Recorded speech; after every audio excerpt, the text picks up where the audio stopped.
engage with partners. And what we really want to think about is collaboratively. And I was going to put in a slide and I failed to do it, but I like to think of UW-Madison as really having thousands of little fires in outreach community engagement that, when visualized under Wisconsin IDEA, become a huge bonfire. So collaboratively, we're much stronger. And second, really, why did you want to attend this session? What can you learn from us, and what can we learn from you about ideas for really working together to share our science across the boundaries, beyond the boundaries of your campuses? So now, just a little bit of background on the next slide. I am with the WisScience Group, which actually stands for the Wisconsin Institute for Science Education and Community Engagement. I am in my last month of employment. I'll not quite make 25 years. We've had a number of names, from the Center for Biology Education to the Institute for Biology Education. But basically, back in '88, HHMI gave us matching funds to improve our outreach and education in biology, and that spurred the formation of this unit. And I joined it in '96, and currently am the longest standing member of it. I have a lot of younger colleagues, and we're about 8 FTEs. We generate a lot of program revenue through grants. For example, some of my time for ARIS is given to WisScience for me to work on that. But basically, we do inter-unit, inter-college, inter-institute type of programming around undergrad research programs. We do service learning courses, a lot of mentoring programs, and we're central. I always say we're kind of like Switzerland on campus. We don't have a college we're beholden to, because we're in the vice provost for teaching and learning. So that helps, as in my 25 years of engaging faculty and staff and students in outreach, to say, I don't have any bone to pick with your college, but I want you to help share the science of UW-Madison. Cool. And from my end, kind of working collaboratively, WARF is an affiliate, which means we're associated with campus, and we have a history of helping with IP, invention, and more so now entrepreneurship. So there's some, history there. Starting in 1925, you may have, vitamin D was one of those big things, and protecting kind of the idea of how this could be moved through to the market to get to people was a big idea then. And then that kind of spurred the formation of WARF with those faculty members that got together. And we kind of got formalized as a charity organization, as a foundation, and our benefactor is campus, UW-Madison. So over the history, we've given back around $3.1 billion of grant funds to the VCRGE. That's our Vice Chancellor Research and Graduate Education Group. And then they have the power to figure out where that goes to support different research, education, outreach, and engagement activities. So we work closely with campus in a lot of different ways. And just about 10 years ago, the place where I'm at now, the Discovery Building, was put together. A bit of background that connects to having a private nonprofit research institute was part of that, along with some embryonic stem cell science with Jamie Thompson, who's an individual that was dealing with some issues of some regulations in embryonic stem cells at that time. And anyways, we got together a group of state funding and private funding and put together the Wisconsin Institute for Discovery. So I got my puppy in the background. So that's a picture of us. In the last 10 years, we've been learning how to work really great with researchers and have a museum that is a museum of people, those people being the scientists at our space. And I'll maybe pause here, and Kevin, if you want to walk through this a little bit and see. Actually, sure, you can take care of your puppy. I think he's doing okay. Yeah, he's better now. All right. Okay. So these are some pictures inside of our building. We've got 2 research institutes there. And those research institutes have some dedicated space for us.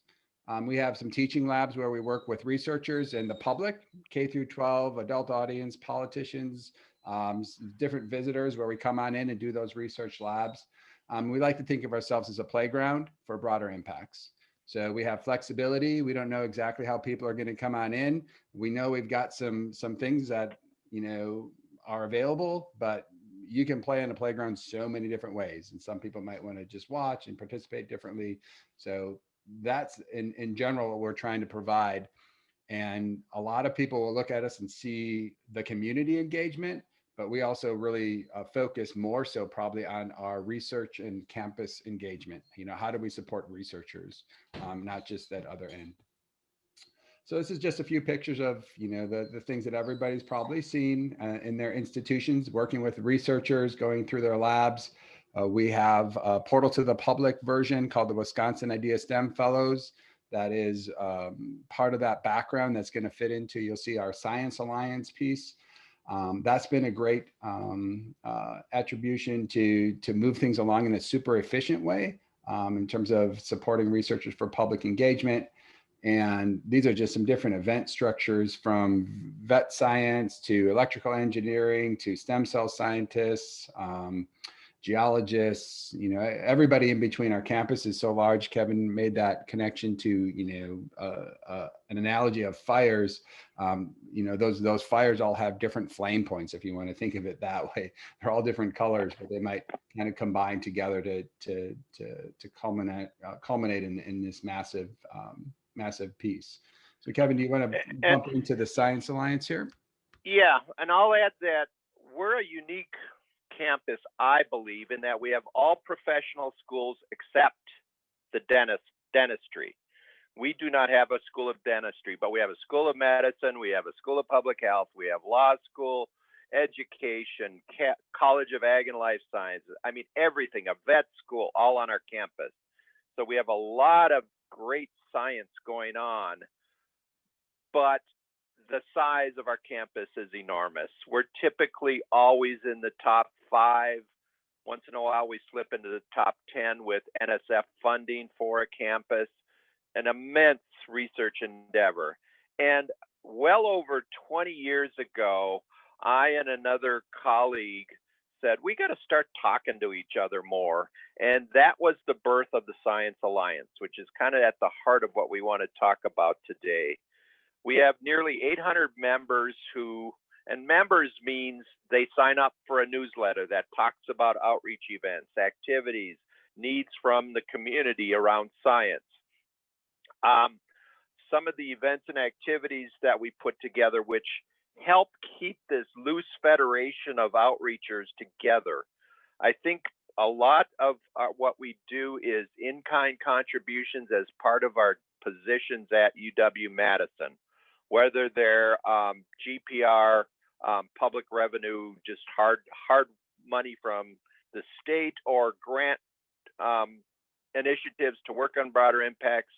I think we learn from each other much better when we have activities we can do. And a couple of those, Wisconsin, UW-Madison Science Expeditions, we've been doing for almost 20 years. We call it our 3-day campus open house. Thousands of visitors come in, and hundreds of scientists share their science with the general public on a Friday, Saturday, Sunday. Science Festival, Travis's group started that almost 10 years ago. Again, that's expanded to a statewide initiative around sharing of science.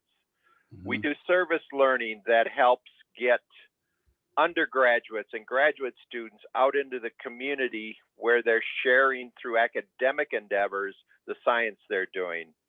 When I was active, now that I'm nearing retirement, I don't teach anymore, but we had a service learning course for undergrads that did after-school science clubs in community centers and at elementary schools.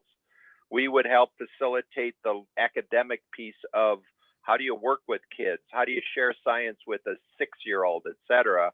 But our undergraduates would be the face of UW-Madison in these community centers. Lots of science fairs going on where a school will say, we need people to come share their science. We're having a science night at our elementary school. Well, the Science Alliance helps facilitate that. And the Discovery Building has a lot of field trips, as do many labs will invite school groups into their labs. Those are all kind of facilitated by this Science Alliance. One thing I think that is rather unique, instead of just doing events, we meet weekly. There's a core of probably 20 individuals who come every Monday at 10 o'clock to meet in person. Now we've been doing Zoom for 9 months, but the idea of working with a colleague in person, we plan the events, we plan the science expeditions, which has already started in December typically, to get the planning going for an April event. I put professional development. Several years ago, we had several individuals who were just starting to get into, well, what's this assessment stuff that's required of broader impacts? How do we assess outreach activities? Well, we have some great research in education going on campus. We have the Wisconsin Center for Education Research, and I reached out to a couple of professionals in that organization to say, can you come help us learn about logic models? So we spent weeks in a small group learning from the actual people who do the research with logic models to help us develop our own logic models for our programs.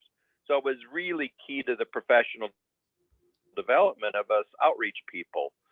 Networking, incredibly important. We put in commiserate and celebrate. If you don't celebrate your successes, you need to celebrate. And the key is that it's almost exclusively academic staff and students.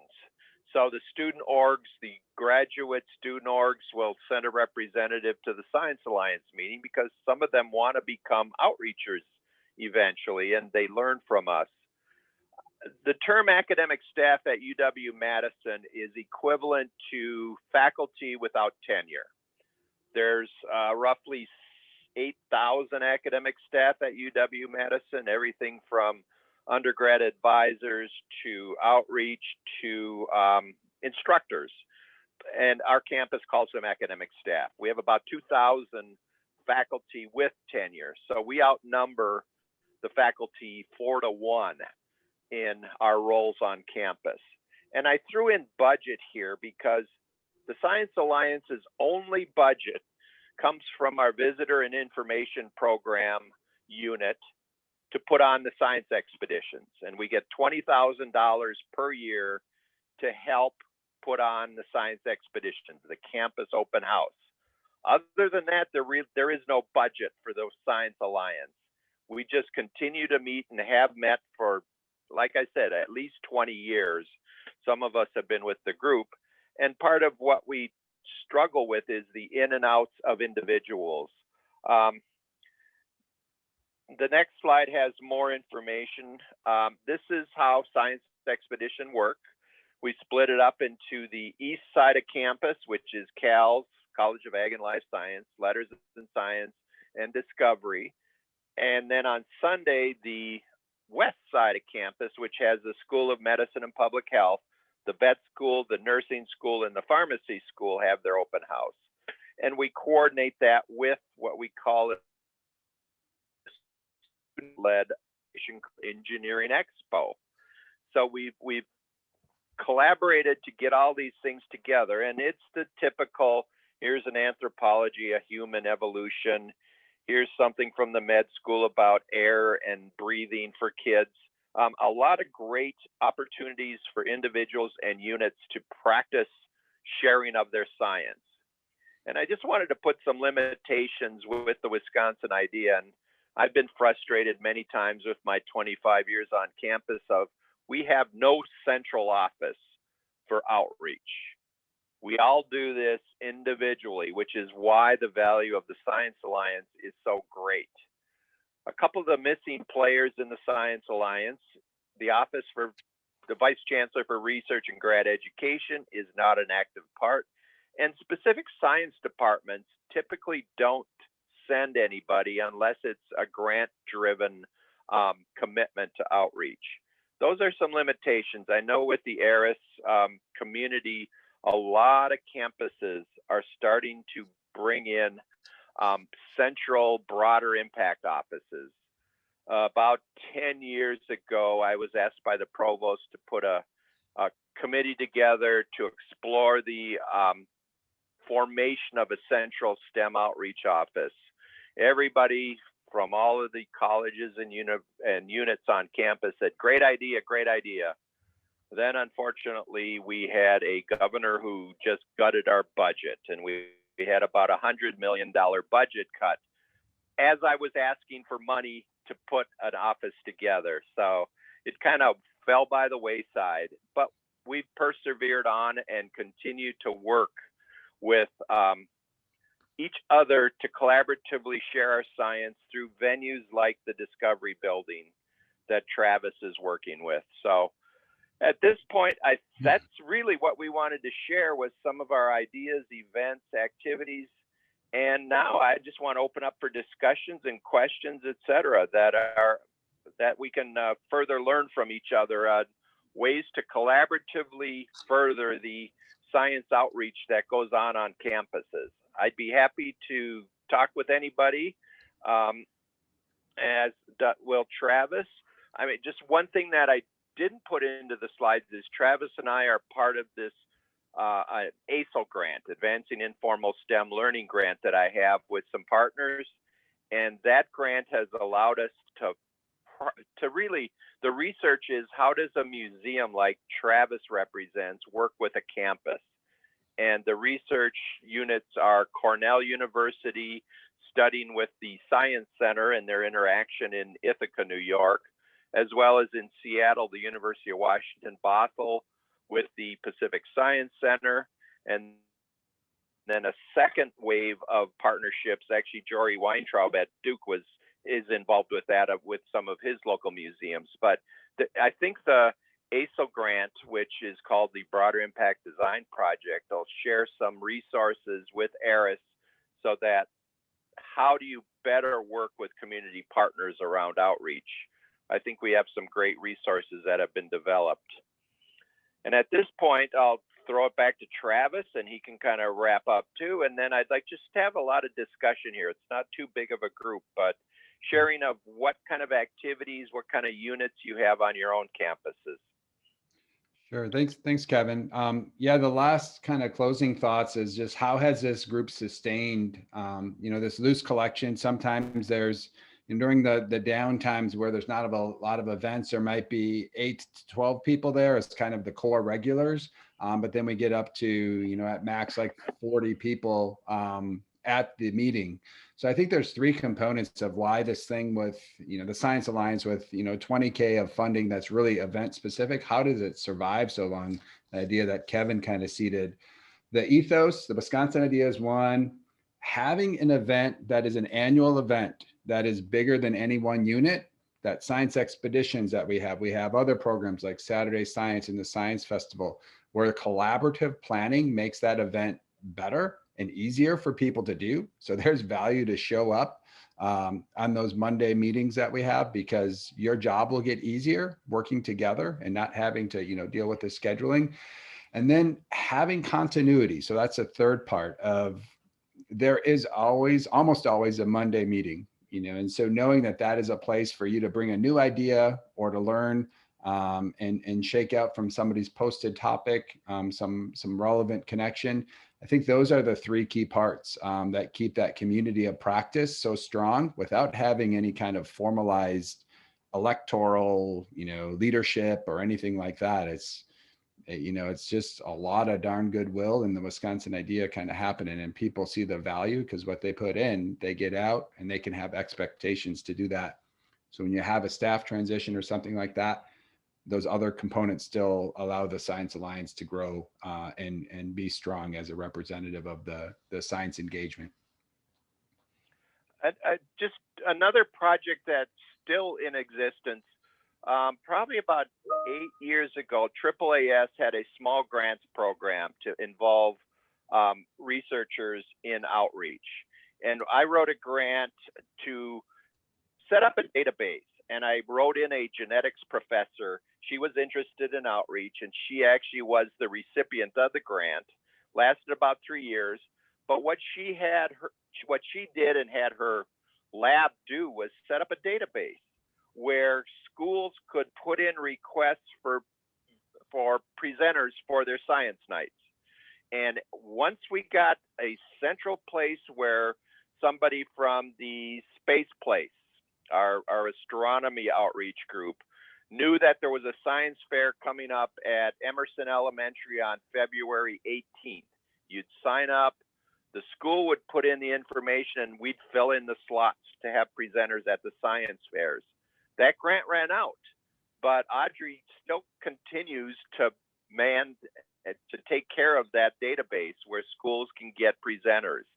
And getting people to be aware of that, as Travis said, when new people come in, it's like, oh, I don't have to reach out to all these schools. I can just go onto this database and sign up to present. Yeah, it just, the activation energy was significantly lowered for us to get people to engage with these science fairs. Just another example of the kind of thing the Science Alliance continues to maintain and creates a purpose for the group to continue. So at this point, we've got about a half hour just to talk about what else other campuses are doing that they'd like to share. We've got about 20 people. Anybody else?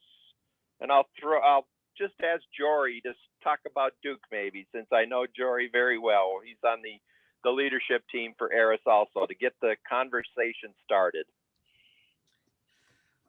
Sure. I mean, I can tell you a little bit about how we do it at Duke. It's an office of one. It's me, and for the last 10 months, this is the office, my home office. But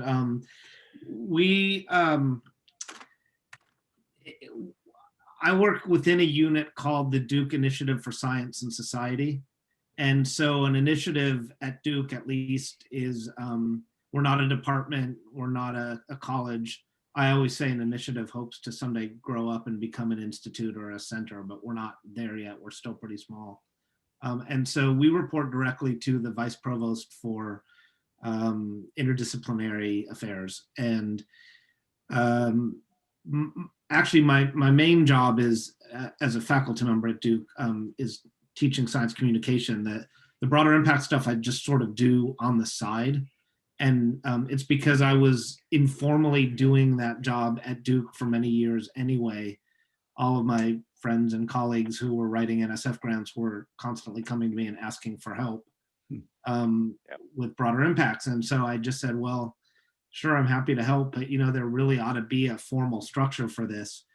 So I sort of pitched the idea of a broader impacts office to the powers that be at Duke. And they said, well, we can't give you any money for it, but if you want to do more work for free, we're fine with that. And so for some stupid reason, I basically do it for free. But, basically I sort of have time that I just earmark for this. And it dovetails really nicely with my main job, teaching science communication, because I always think of broader impacts really as a form of science communication anyway. So I think that the two hats that I wear, the broader impacts hat and the science communication teaching hat, are really two sides of the same coin. So, I think Duke is very supportive of what I do, but there's a big difference between saying you're supportive of it and ponying up money for it. So, I think realistically, if I left or if I just decided I couldn't do it anymore, I'm pretty sure Duke wouldn't run out and sink a bunch of money into creating an office. And I think maybe that may resonate with a lot of you. You may have seen the same thing, which is if people are happy to carve out, if people are willing to carve out time out of their other jobs to do broader impact support, the institutions are always very happy to have that. But there's a difference between that and actually making a financial commitment to support it. So, I largely do it because I think it's just an important service for the research community at Duke and because I enjoy doing it. But I am not in an office that is sort of well supported financially by the university. So, but having said that, I think again, it really it dovetails nicely with my involvement in ARIS as part of the leadership team, and so I continue to do it for that reason as well. I think if we ask that same question of the Science Alliance active members, they'd probably say the same thing. Yeah, it's kind of part of my job, but the Science Alliance helps me do it more effectively and more efficiently because we're working together. And as the Wisconsin idea ebbs and flows, there are some chancellors who's our lead person. We have a chancellor. They can support it more and less at other times. So we just kind of keep going under the scene sometimes, but it's things we value of sharing our science. And I think the individual researchers see us as really helping them with their individual projects. Anyone else like to share with stories of your campus?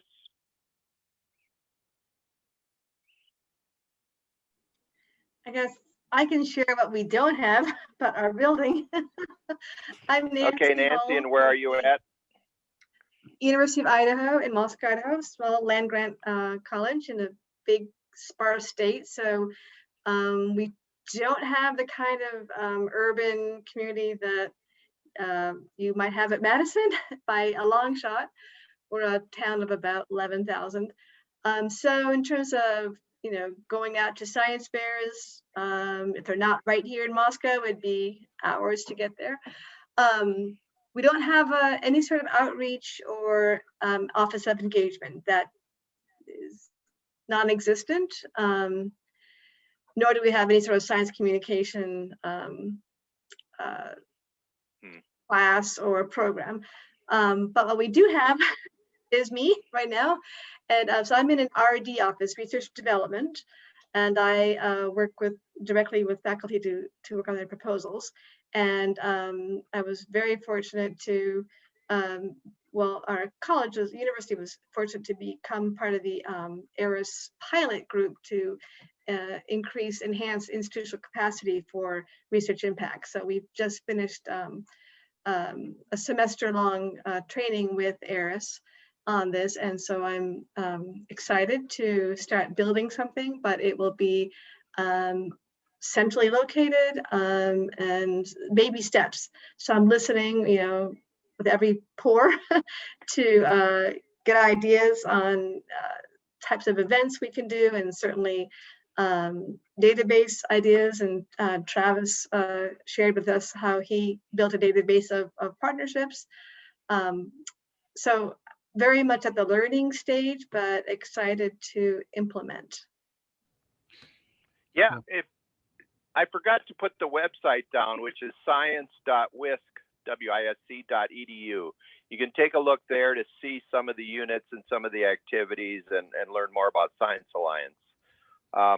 And that's kind of we have our notes from our meetings posted there. So there's a lot of things you can learn. And I remember years ago, Jane Horwitz from the University of Pennsylvania came out to visit, and she had heard about Science Alliance, and it really spurred Penn to put an office together, at least in the unit that Jane was in. She's recently retired, so the unit still persists. But sometimes, if they're doing it, why aren't we doing it? Helps with administrators. So please think about that. Travis? I was just going to reflect on, the individual kind of experience versus like, how can we, like, as a broader impact kind of momentum builder, how can we get other faculty and staff involved? One of the things that is a goal that I think would be a really simple goal to do is to bring some of the 740 NSF funded projects together as part of Science Alliance. So that's how many kind of current projects within, the 5-year or centers are sometimes a little bit longer that currently have some level of funding. Some of them might just be a conference grant, others might be really big. So out of those 740 individuals, they're doing their own broader impacts. and think about if you got 10%, 74 different kind of projects connected together, and using the Science Alliance to help advance these events and think differently about what their broader impacts are, I think that would change everybody's work for the better. Right now, we get the broader impacts plugging in mostly to this group of primarily academic staff and partners that do public engagement at the Science Alliance. But I think that's a place for growth that if you have your database of your institution, trying to get a cohort together around broader impacts for the already funded individuals might be a pathway to start kind of your broader impacts alliance or something like that. That's something that we haven't been able to advance yet, mostly because we just haven't had capacity to figure out how to do that. We've got a lot of individuals that we know, but we haven't figured out how to help them in that next step. Travis, Natalie had a question that I want you to comment on, which is reaching rural communities. And I'm thinking of the Rural Science Camp, as well as how the Science Festival has expanded well beyond Madison over its 10-year history. Mm-hmm. Yeah, certainly. So part of, the Wisconsin idea, if you saw, it's, beyond, it was first stated to be connected to the borders of the state, that the university's walls don't stop in Madison. They're the borders of Wisconsin. And certainly now we think, Wisconsin globally, just that impact. So that's always been a really important thing to make sure that there's a representative connection to bringing engagement opportunities. One of those intentional things that we've done at Discovery is to host a rural summer camp where we bring together a group of researchers, primarily in regenerative biology, bioengineering type of fields, and we host in 4 to 5 teachers, and each of those teachers brings 4 to 5 students. So you got about 25 individuals. Each pocket of 5 is from a rural town. Sometimes the town might have 80 people, and it's, the definition of rural. So they come on into campus. We do 3 weeks of that. So 3 different cohorts of 25. And they get to know researchers and hang out and learn about new kinds of opportunities. And a lot of the researchers, we try to do some support to make sure they bring about themselves as a person, their science identity, if they're from a rural area, and make connections. And so when second and third year high school students are seeing individuals that are, 4, 5, 6, 7, 8 years removed, that are graduate students and postdocs, as well as the PIs that kind of vary in age, those are really, really powerful kind of thought builders of pathways and opportunities for the rural communities. So we've been just continuing to be asked to expand that there's a network of rural school administrators that we work with really closely. And that's just been something that we're just trying to keep up that capacity in terms of connections there. And then the other one I'll mention is a science festival. There's a Science Festival Alliance. Many of you probably have connections either statewide or via some towns that might be hosting festivals. So we've learned from that group and also contributed about how to create localized events, meaning, we don't want things to be like a spoke and wheel model, Madison out to the state. We really want it to be kind of an organic growth from a community of what they want to represent for their science festival experience. And that's, the first 3 to 5 years, I say, was a lot of spoke and push out, from the hub to the communities. But now we're really seeing a growth in new ideas and community representations at all corners of our state with different events. So those are really exciting to see, those rural connections to science that are homegrown. And then they just hop into the Science Festival as this, celebration event. That's one last thing, Kevin, too, about that is the extension, land grant university connections. That's what helps some of those networks happen too.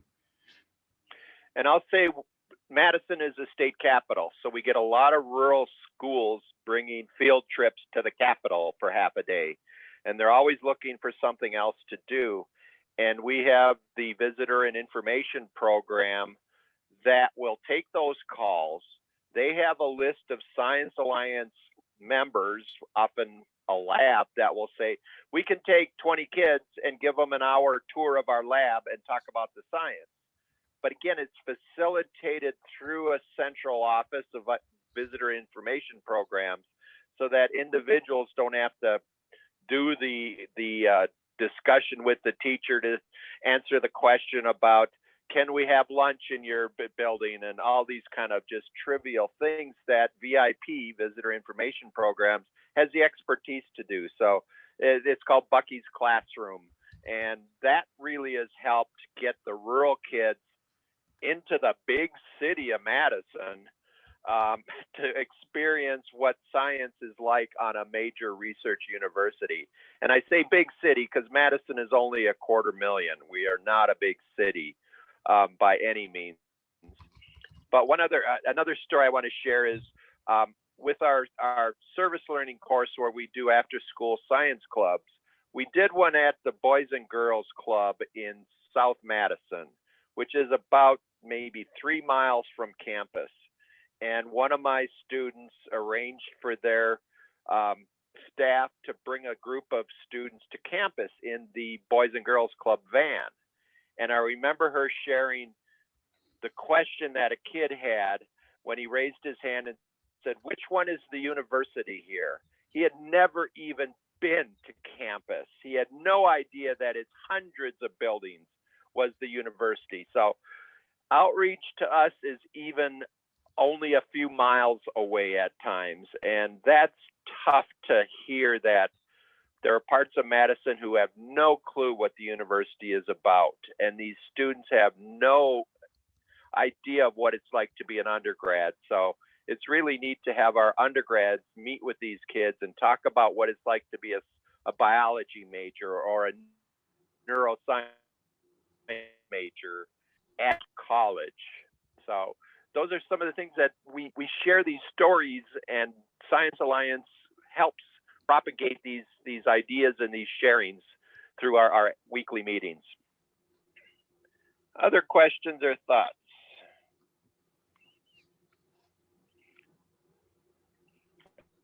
I know we have people leaving, which is great.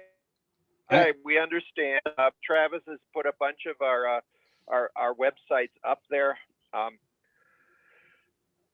Yeah, I was curious. So, I mean, just as a show of hands or not, like how many of you do really work in that individual vein, you know, kind of like Jory and Nancy had mentioned, or you have some sense of collective nature to your work, you know, where you have a program and you know for sure you're not the sole, you know, momentum and follow through person. You know, just to show of hands, how many have that collective power, like where you feel like you're working with? Yeah. So Chris, you do. Yeah, I was gonna just talk a little bit about what we do. I'm at Washington University in St. Louis, and my colleague Tori Engel is here with me. I've been doing this kind of work for a little while, a few years, maybe, I don't know, 7 or 8. And our office has its own strengths. We are an institute now. We started off being called Science Outreach. Now we are the Institute for School Partnership. We are in a nebulous place where fiscally, I guess, we're within the biology department because that's just how we started. But we don't really answer to the biology department. You know, we have our own budget, and we do get a little bit of money from the university, but most of our work around broader impacts and outreach has all just been through our office because it's been history for us. We have a lot of researchers that reach out and want our help with grant writing or implementing the outreach program that they have written into their grant. And we're in this process right now of trying to rethink what do we do? How do we play to our strengths? And how do we kind of create some boundaries, since the university, you know, isn't really creating their own broader impacts office? How do we not be everything to everyone? Because, you know, our staff just isn't set up to do that. And so I wondered, you know, other people's approaches, like on like, I guess really I should just look at a lot of other websites, which we have been trying to do, see what other people do. And it sounds to me like you're making those informal alliances with your alliance, the Science Alliance, with others, and just collectively coming together. And we do some of that with a group in St. Louis called STEM Ecosystem. It's a STEM ecosystem group. Okay. But you know, those are some of the things that we're working on, and some of the things we're trying to figure out. What's our model? What's our menu? What can we do, and what can we say no to? Yeah, I think part of what Science Alliance does, it doesn't allow you to say no, but it creates a gravity to say yes to the bigger events easily. So then you have this capacity choice of like, oh, we've got to get ready for this event in April. We've got, family science nights that are scheduled out, once a week. So having that gravity, that pulling force of knowing about everything and knowing who else might be a part of that till that event is kind of like, all right, it's at the right level. I think that helps to create some informal boundaries too of what people just by default is like, I've got enough stuff now to say yes to, and I know what it is. But we still get a lot of random things that are like, well, that's unexpected. That sounds really cool. But then now what? How do we do that idea? Right. Yeah. So we deal with that too as a group. I see that a lot. And I think missions ebb and flow. Early on with Science Alliance, we did have the Madison Metropolitan School District science coordinator come to our meetings because she could see the value of having these connections, whether it's science fairs or professional development for her science teachers. We used to do a lot of coordination of that, but then she retired and the new science coordinator didn't continue those relationships. And it's like, well, sorry, we're not doing a formal K-12 Madison School District kind of partnership, but that's part of individuals rather than groups being committed to each other. We have the School of Ed doing their thing. Mm-hmm. At times they had members with the Science Alliance and then we lost them. So, I mean, Sarah Kabelka's on here. She was part of Science Alliance. People move on, and sometimes the replacements, we can assimilate them very easily into the activities that their predecessors did because of the Science Alliance. And that's another big plus. I will say when I got hired, I was told that the very first thing to put on my calendar was Monday morning. It was in the middle of winter, walk down the death trap wind tunnel of doom to go visit this group of people who I have to say, as a relatively young person coming in, not a lot of university experience, they're welcoming to all. There were grad students, there were people new to being staff, there were occasionally professors there. And so that was one really, I think, nice thing about it is the lack of pretenses and that people were just really real and willing to talk to you on the side and give you genuine conversations and advice. So I really miss the group. All right, that's great to hear. Yeah, people are genuine. People will say, gosh, this is just really not going well. Like, what can we do?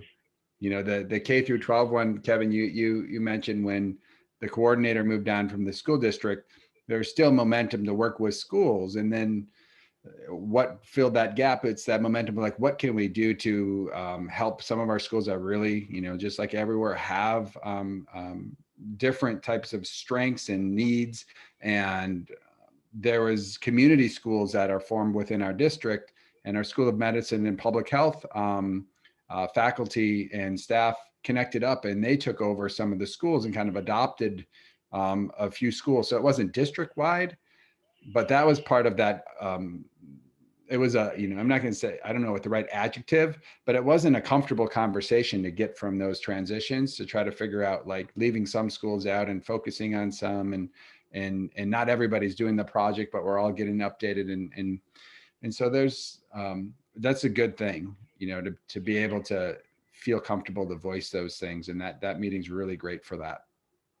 Yeah, and just to extend that, a number of years ago, the School of Medicine and Public Health decided they wanted to make better contact with some of the minority community neighborhoods in Madison. So in part, when Science Expeditions was being planned, they were doing their own planning of getting a bus to a certain community center and having families come see the School of Medicine on the west end of campus. Very much almost independent of the Science Alliance, but we knew they were doing that. So we could build and help them think about, well, I know this person at the Northport Community Center. Have you talked with them?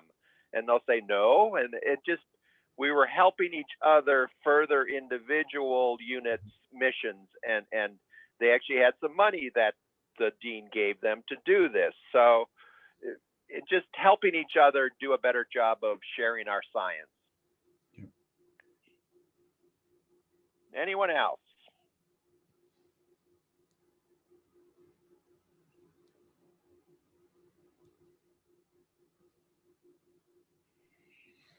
So Natalie, I don't know if you're willing to unmute or if it's, we don't mind at all if we hear some adorable baby sounds as well, but could you tell us more about your group at, I don't know, is that Michigan or Minnesota or Montana or? Missouri? Yeah, that was perfectly timed. I was trying to be quiet, but now I don't have to be quiet anymore. So Oh, okay. there are puppies on the call, so other noises are probably welcome. Yeah, I'm at the University of Montana. Sorry, I probably should have spelled that out. There are a few M states. And listening to you, Jory, I feel like maybe my situation is sort of the inverse, but maybe they're the same thing. So UM did about 5 or 6 years ago say, oh, there's this broader impacts thing happening. We should have an office. And I feel really fortunate, did invest resources in creating a position. There was a previous director, and now I direct our office.